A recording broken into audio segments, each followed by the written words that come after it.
Good morning mga kagring. Ngayon po ay tayo magpapasibol ng Chico. Happy New Year po sa lahat. Una po nating hakbang na gagawin ay hugasan po natin. Wala nang paligoy-ligoy. At babanlian po natin. Ilalagay natin sa tela. Kasi may mga matamis yan dito. Pwedeng gayamin at magkatunggos. Kaya kailangan tanggalin yung mga laman. Ganon din sa durian. Tinatanggal din po yung mga lamad-lamad. Yung flesh. In English lang. So yan, tara na. Dadalhin natin. Itatabunan natin. Let's go. Bago po tayo magpunla ay kailangan muna po nating maglagay ng basahan dito. Atin po muna pakukuluan ang tubig. Yung tubig na pambanli natin dito. Kailangan banlian kasi pag hindi mo binanlian, aabutin ka ng samsyam. Baka aabutin ka ng 6 months mahigit. So dito ilalatag lang po natin ito, papatagan lang po natin ito. So yan. Tayo po muna ay magpapakulo ng tubig. Matapos po tayo magpakulo ng tubig, atin pong ilalatag na ito. Tapos tatabunan natin ilalatag po natin ito. Para wag direct yung init. Latag lang po natin. Pag hindi mo alam yung sekretong ito, abutin ng kanas-kanas ang pagpapasibol mo. Tapos tatanggalin po ulit natin. Yan. Lalatag lang po natin ganyan. Para mababad lang siya ng init. Kailangan pong wag direct heat. Boiling ang tawag dyan, boiling. So yan o. Yan, ganda. Tatago natin ito. Memorable ito. Lalagyan natin ng lupa. Tandaan lang natin yung part na may buto. Tapos tatanggalin po ulit natin. Saka natin ipapatas. Yan.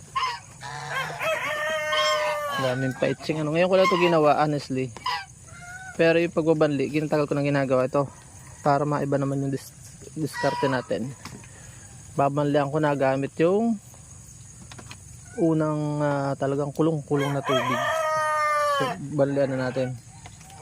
So yan, babanlian na po natin itong gamit itong pinakulong tubig. Ngayon po ay January 1. January 9. Yan. Ginigising po natin yung embryo sa loob ng buto ng Chico.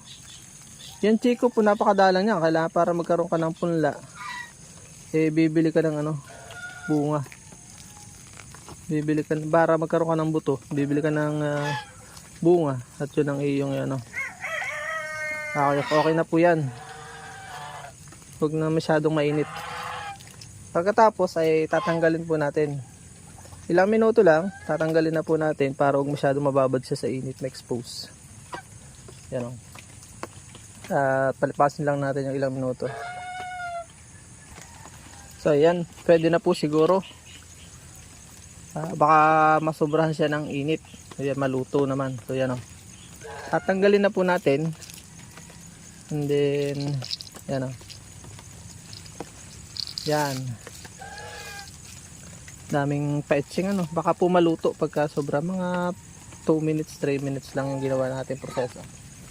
Ito itatago ko para memorable. And then yan, gaganyan lang natin yan, kakalat. And then tatabunan na po natin ulit. Pinasingaw natin para hindi na siya masyadong, pagka nagsibula na, mahahaba na yung sibol, saka po natin ililipat naman sa plastic. Maganda dito tinas ko na para hindi maabot ng mga manok. Yan o. Ang itatabong ko sa kanya ay iba. Itong inano ko kagabi, yung isang araw. Pantay-pantay lang po natin ang para lahat sila may lupa. Yan o. Yan o. Oops. Siguraduhin meron lahat o. So yan. Ganyan lang kasimple yung papasibol. Tapos tatabunan natin ng mga layak-layak. Yan, ganyan lang po yan. Abangan natin ng ilang araw. Wala pang isang buwan. O, diba? Meron na yung sibul. Huwag masyado makapal, baka mahirapan siyang umutlaw. Mahirapan. So, yan o. Ganyan lang po ang pagpapasibol. Tapos tatabunan natin ng mga layak-layak. Itong tatabong ko is layak-layak ng saging.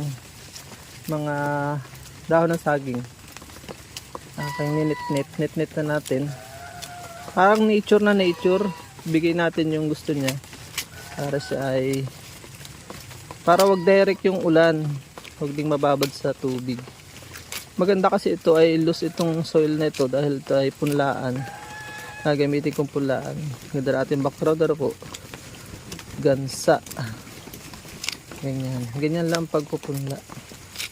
Pag nabasa yan, maganda natural, malamig.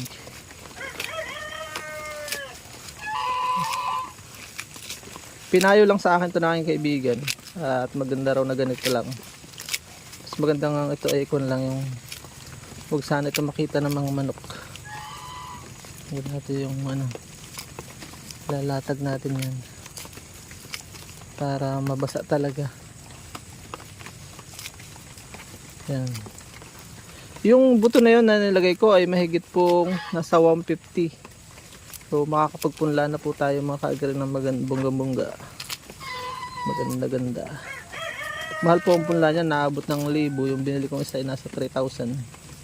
Pinalalaki ko yung mga chiko at akin pong pinabubunga sa plastic. Maganda rin siyang income. Yan, sabog-sabog lang natin. Pag nabasa yan, ganda niyan. So yun lang. At Happy New Year po muli. Ay, kita nyo, ito yung seedlings, ganyan pag siya lumaki. Oh. Dudugsungan itong variegated.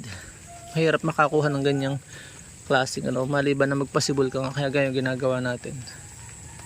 Paalam and God bless po sa lahat. Ito naman po siya pag nakaproduce ka ng ganito. Oh. Yung sinasabi ko sa inyo, binili ko ng 3K. Yan oh, may bunga. Grafted po yan. Oh, tangang ganda oh. Sa ano lang yan, sa tab. May hope may natutunan kayo sa ating munting video. Paalam and God bless. Please support all Filipino vloggers. Ipakita po natin sa mundo ng kakasang lahing Pilipino. Ayan oh, nakakatuwa naman talaga tingnan. Bye bye po, God bless po. At dyan po nagtatapos ang munti natin vlog. Kung kayo pinapagpala at mahilig kayo sa ganitong klase mga upload, please consider subscribing and hitting the bell icon so that you'll get notification sa mga upcoming namin videos. Ano po? Magkita-kits po tayo sa susunod natin mga vlog. Paalam and God bless. Bye bye po muna.